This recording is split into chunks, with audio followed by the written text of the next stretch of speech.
Thinking fast and slow will fundamentally change the way that you understand your brain. And you can blow somebody else's mind too by sharing this title with them for free.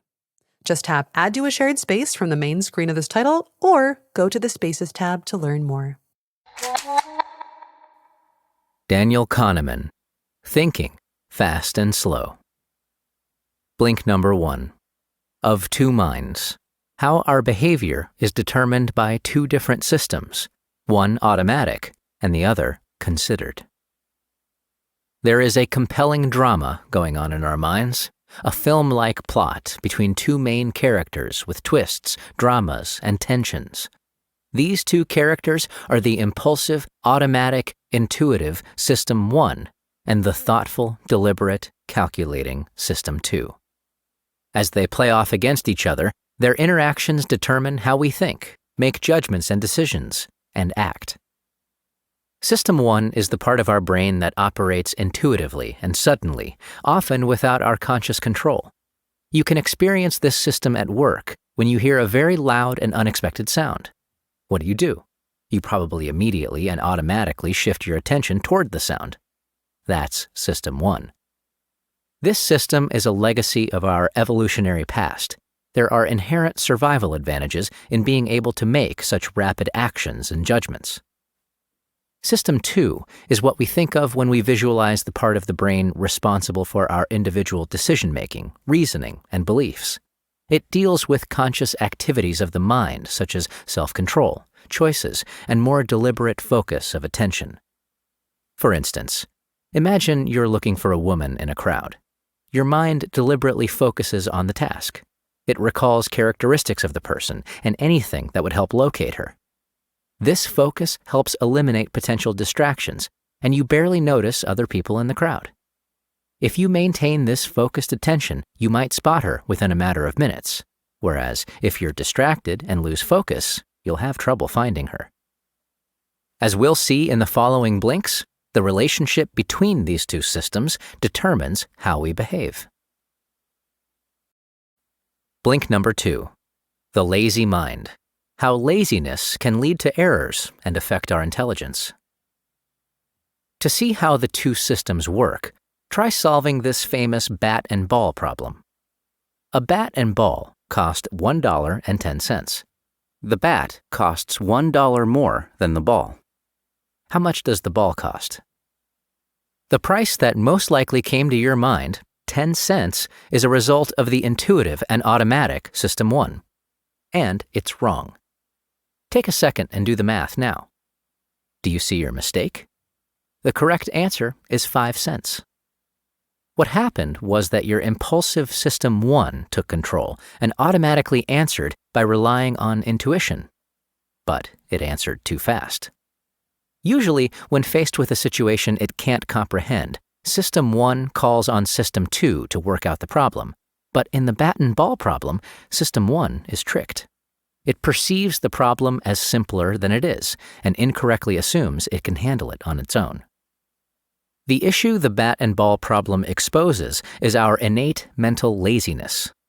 When we use our brain, we tend to use the minimum amount of energy possible for each task. This is known as the law of least effort. Because checking the answer with System 2 would use more energy, our mind won't do it when it thinks it can just get by with System 1. This laziness is unfortunate because using System 2 is an important aspect of our intelligence. Research shows that practicing System 2 tasks like focus and self-control lead to higher intelligence scores. The bat and ball problem illustrates this, as our minds could have checked the answer by using System 2 and thereby avoided making this common error. By being lazy and avoiding using System 2, our mind is limiting the strength of our intelligence. Blink number 3. Autopilot. Why we are not always in conscious control of our thoughts and actions. What do you think when you see the word fragment SO blank P? Probably nothing. What if you first consider the word eat? Now, when you look again at the word SO blank P, you would probably complete it as soup. This process is known as priming. We're primed when exposure to a word, concept, or event causes us to summon related words and concepts. If you had seen the word shower instead of eat above, you probably would have completed the letters as soap. Such priming not only affects the way we think, but also the way we act. Just as the mind can be affected by hearing certain words and concepts, the body can be affected as well. A great example of this can be found in a study in which participants primed with words associated with being elderly, such as Florida and wrinkle, responded by walking at a slower pace than usual. Incredibly, the priming of actions and thoughts is completely unconscious. We do it without realizing. What priming therefore shows is that despite what many argue, we are not always in conscious control of our actions, judgments, and choices. We are instead being constantly primed by certain social and cultural conditions. For example, research done by Kathleen Vohs proves that the concept of money primes individualistic actions. People primed with the idea of money, for example, through being exposed to images of money, act more independently and are less willing to be involved with, depend on, or accept demands from others. One implication of Vohs' research is that living in a society filled with triggers that prime money could nudge our behavior away from altruism. Priming, just like other societal elements, can influence an individual's thoughts and therefore choices, judgment, and behavior, and these reflect back into the culture and heavily affect the kind of society we all live in. Blink number 4. Snap judgments. How the mind makes quick choices, even when it lacks enough information to make a rational decision. Imagine you meet someone named Ben at a party, and you find him easy to talk to. Later, someone asks if you know anybody who might want to contribute to their charity.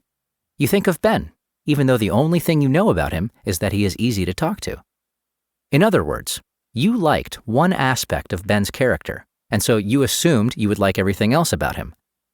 We often approve or disapprove of a person even when we know little about them. Our mind's tendency to oversimplify things without sufficient information often leads to judgment errors. This is called exaggerated emotional coherence, also known as the halo effect. Positive feelings about Ben's approachability cause you to place a halo on Ben, even though you know very little about him. But this is not the only way our minds take shortcuts when making judgments. There is also confirmation bias, which is the tendency for people to agree with information that supports their previously held beliefs, as well as to accept whatever information is suggested to them. This can be shown if we ask the question, "Is James friendly?" Studies have shown that, faced with this question but no other information, we're very likely to consider James friendly, because the mind automatically confirms the suggested idea. The halo effect and confirmation bias both occur because our minds are eager to make quick judgments. But this often leads to mistakes because we don't always have enough data to make an accurate call. Our minds rely on false suggestions and oversimplifications to fill in the gaps in the data, leading us to potentially wrong conclusions. Like priming, these cognitive phenomena happen without our conscious awareness and affect our choices, judgments, and actions. Blink number 5. Heuristics. How the mind uses shortcuts to make quick decisions. Often we find ourselves in situations where we need to make a quick judgment. To help us do this, our minds have developed little shortcuts to help us immediately understand our surroundings. These are called heuristics. Most of the time, these processes are very helpful, but the trouble is that our minds tend to overuse them. Applying them in situations for which they aren't suited can lead us to make mistakes. To get a better understanding of what heuristics are and what mistakes they can lead to, we can examine two of their many types, the substitution heuristic and the availability heuristic. The substitution heuristic is where we answer an easier question than the one that was actually posed. Take this question, for example. That woman is a candidate for sheriff. How successful will she be in office? we automatically substitute the question we're supposed to answer with an easier one, like, does this woman look like someone who will make a good sheriff? This heuristic means that instead of researching the candidate's background and policies, we merely ask ourselves the far easier question of whether this woman matches our mental image of a good sheriff. Unfortunately, if the woman does not fit our image of a sheriff, we could reject her, even if she has years of crime-fighting experience that make her the ideal candidate. Next, there is the availability heuristic, which is where you overestimate the probability of something you hear often or find easy to remember. For example, strokes cause many more deaths than accidents do, but one study found that 80% of respondents considered an accidental death a more likely fate. This is because we hear of accidental deaths more in the media, and because they make a stronger impression on us. We remember horrific accidental deaths more readily than deaths from strokes, and so we may react inappropriately to these dangers. Blink number 6. No head for numbers. Why we struggle to understand statistics and make avoidable mistakes because of it. How can you make predictions on whether certain things will happen? One effective way is to keep the base rate in mind. This refers to a statistical base, which other statistics rely on. For example, imagine a large taxi company has 20% yellow cabs and 80% red cabs. That means the base rate for yellow taxi cabs is 20%, and the base rate for red cabs is 80%. If you order a cab and want to guess its color, remember the base rates and you will make a fairly accurate prediction. We should therefore always remember the base rate when predicting an event, but unfortunately, this doesn't happen. In fact, base rate neglect is extremely common. One of the reasons we find ourselves ignoring the base rate is that we focus on what we expect rather than what is most likely. For example, imagine those cabs again. If you were to see 5 red cabs pass by, you'd probably start to feel it's quite likely that the next one will be yellow for a change. But no matter how many cabs of either color go by, the probability that the next cab will be red will still be around 80%. And if we remember the base rate, we should realize this. But instead, we tend to focus on what we expect to see, a yellow cab, and so we will likely be wrong. Base rate neglect is a common mistake connected with the wider problem of working with statistics. We also struggle to remember that everything regresses to the mean. This is the acknowledgement that all situations have their average status, and variations from that average will eventually tilt back toward the average. For example, if a football striker who averages 5 goals per month scores 10 goals in September, her coach will be ecstatic. But if she then goes on to score around 5 goals per month for the rest of the year, her coach will probably criticize her for not continuing her hot streak. The striker wouldn't deserve this criticism, though, because she's only regressing to the mean. Blink number 7. Past imperfect. Why we remember events from hindsight rather than from experience. Our minds don't remember experiences in a straightforward way. We have 2 different apparatuses called memory selves, both of which remember situations differently. First, there is the experiencing self, which records how we feel in the present moment. It asks the question, how does it feel now? Then there is the remembering self, which records how the entire event unfolded after the fact. It asks, how was it on the whole? The experiencing self gives a more accurate account of what occurred, because our feelings during an experience are always the most accurate. But the remembering self, which is less accurate because it registers memories after the situation is finished, dominates our memory. There are 2 reasons why the remembering self dominates the experiencing self. The first of these is called duration neglect, where we ignore the total duration of the event in favor of a particular memory from it. Second is the peak end rule, where we overemphasize what occurs at the end of an event. For an example of this dominance of the remembering self, take this experiment, which measured people's memories of a painful colonoscopy. Before the colonoscopy, the the people were put into two groups. The patients in one group were given long, rather drawn-out colonoscopies, while those in the other group were given much shorter procedures, but where the level of pain increased towards the end. You'd think the most unhappy patients would be those who endured the longer process, as their pain was endured for longer. This was certainly what they felt at the time. During the process, when each patient was asked about the pain, their experiencing self gave an accurate answer. Those who had the longer procedures felt worse.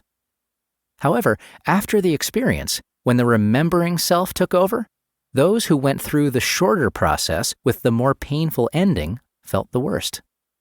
This survey offers us a clear example of duration neglect, the peak-end rule, and our faulty memories. Blink number 8. Mind over matter. How adjusting the focus of our minds can dramatically affect our thoughts and behaviors. Our minds use different amounts of energy depending on the task. When there's no need to mobilize attention and little energy is needed, we are in a state of cognitive ease. Yet, when our minds must mobilize attention, they use more energy and enter a state of cognitive strain. These changes in the brain's energy levels have dramatic effects on how we behave. In a state of cognitive ease, the intuitive System 1 is in charge of our minds, and the logical, more energy-demanding System 2 is weakened. This means we are more intuitive, creative, and happier, yet we're also more likely to make mistakes. In a state of cognitive strain, our awareness is more heightened, and so System 2 is put in charge. System 2 is more ready to double-check our judgments than System 1, so although we are far less creative, we will make fewer mistakes. You can consciously influence the amount of energy the mind uses to get in the right frame of mind for certain tasks. If you want a message to be persuasive, for example, try promoting cognitive ease. One way to do this is to expose ourselves to repetitive information. If information is repeated to us or made more memorable, it becomes more persuasive. This is because our minds have evolved to react positively when repeatedly exposed to the same clear messages. When we see something familiar, we enter a state of cognitive ease. Cognitive strain, on the other hand, helps us succeed at things like statistical problems. We can get into this state by exposing ourselves to information that is presented to us in a confusing way, for example, via hard-to-read type.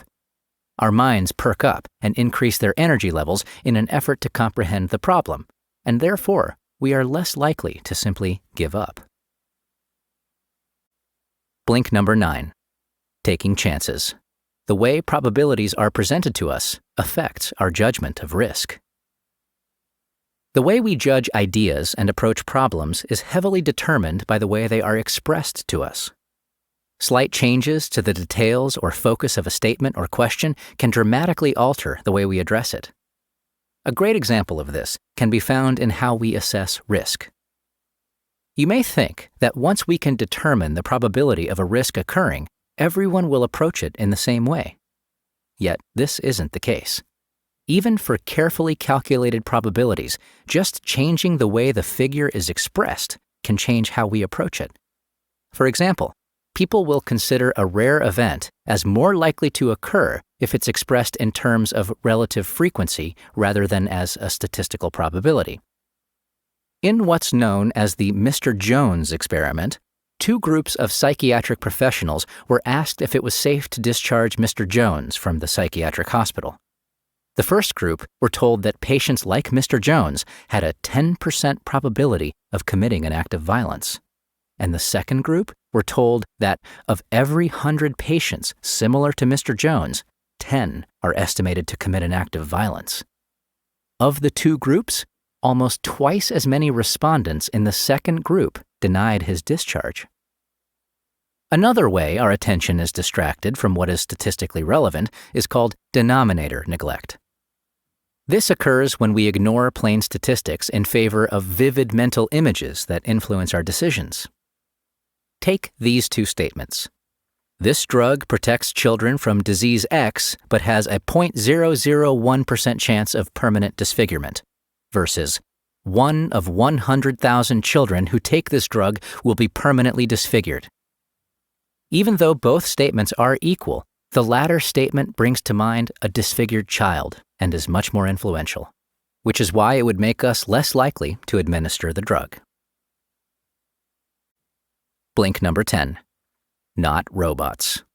Why we don't make choices based purely on rational thinking. How do we as individuals make choices? For a long time, a powerful and influential group of economists suggested that we made decisions based purely on rational argument. They argued that we all make choices according to utility theory, which states that when individuals make decisions, they look only at the rational facts and choose the option with the best overall outcome for them, meaning the most utility. For example, utility theory would posit this kind of statement. If you like oranges more than you like kiwis, then you're also going to take a 10% chance of winning an orange over a 10% chance of winning a kiwi. Seems obvious, right? The most influential group of economists in this field centered on the Chicago School of Economics and their most famous scholar, Milton Friedman. Using utility theory, the Chicago School argued that individuals in the marketplace are ultra-rational decision-makers, whom economist Richard Thaler and lawyer Cass Sunstein later named econs. As econs, each individual acts in the same way, valuing goods and services based on their rational needs. What's more, econs also value their wealth rationally, weighing only how much utility it provides them. So imagine two people, John and Jenny, who both have fortunes of $5 million.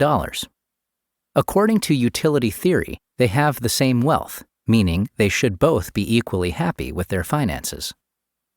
But what if we complicate things a little? Let's say that their $5 million fortunes are the end result of a day at the casino, and the two had vastly different starting points. John walked in with a mere $1 million and quintupled his money, whereas Jenny came in with $9 million that dwindled down to $5 million. Do you still think John and Jenny are equally happy with their $5 million? Unlikely. Clearly, then, there is something more to the way we value things than pure utility. As we'll see in the next blink, since we don't all see utility as rationally as utility theory thinks, we can make strange and seemingly irrational decisions. Blink number 11. Gut feeling. Why, rather than making decisions based solely on rational considerations, we are often swayed by emotional factors. If utility theory doesn't work, then what does? One alternative is prospect theory, developed by the author. Kahneman's prospect theory challenges utility theory by showing that when we make choices, we don't always act in the most rational way. Imagine these two scenarios, for example. In the first scenario, you're given $1,000 and then must choose between receiving a definite $500 or taking a 50% chance to win another $1,000. In the second scenario, you're given $2,000 and must then choose between a sure loss of $500 or taking a 50% chance on losing $1,000. If we made purely rational choices, then we would make the same choice in both cases. But this isn't the case. In the first instance, most people choose to take the sure bet, while in the second case, most people take a gamble. Prospect theory helps to explain why this is the case. It highlights at least two reasons why we don't always act rationally. Both of them feature our loss aversion, the fact that we fear losses more than we value gains. The first reason is that we value things based on reference points. Starting with $1,000 or $2,000 in the two scenarios changes whether we're willing to gamble, because the starting point affects how we value our position. The reference point in the first scenario is $1,000, and $2,000 is the second, which means ending up at $1,500 feels like a win in the first, but a distasteful loss in the second.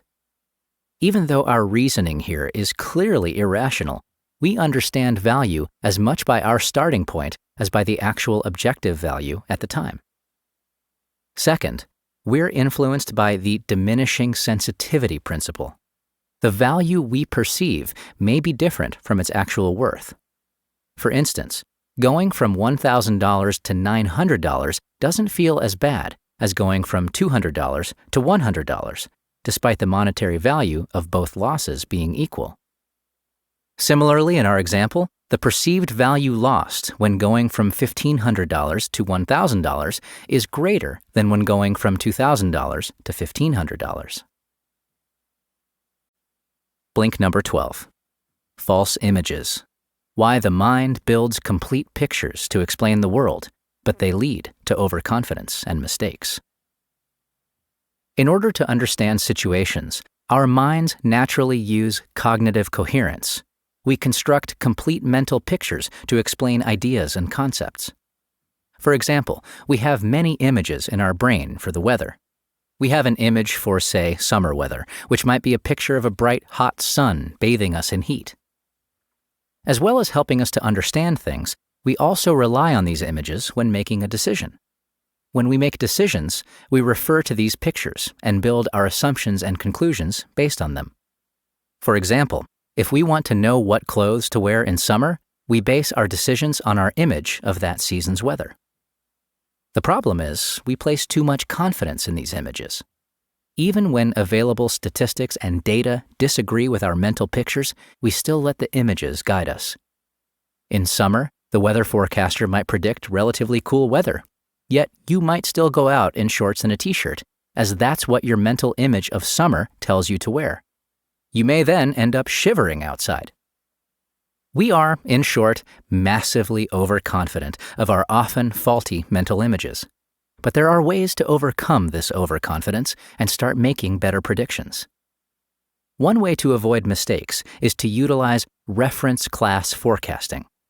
Instead of making judgments based on your rather general mental images, use specific historical examples to make a more accurate forecast. For example, think of the previous occasion you went out when it was a cold summer day. What did you wear then? In addition, you can devise a long-term risk policy that plans specific measures in the case of both success and failure in forecasting.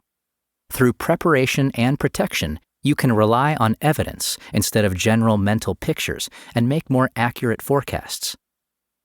In the case of our weather example, this could mean bringing along a sweater, just to be safe. You've just heard our blinks to Thinking, Fast and Slow by Daniel Kahneman. The book's key insight is that our minds contain two systems. The first acts instinctively and requires little effort. The second is more deliberate and requires much more of our attention. Our thoughts and actions vary depending on which of the two systems is in control of our brain at the time.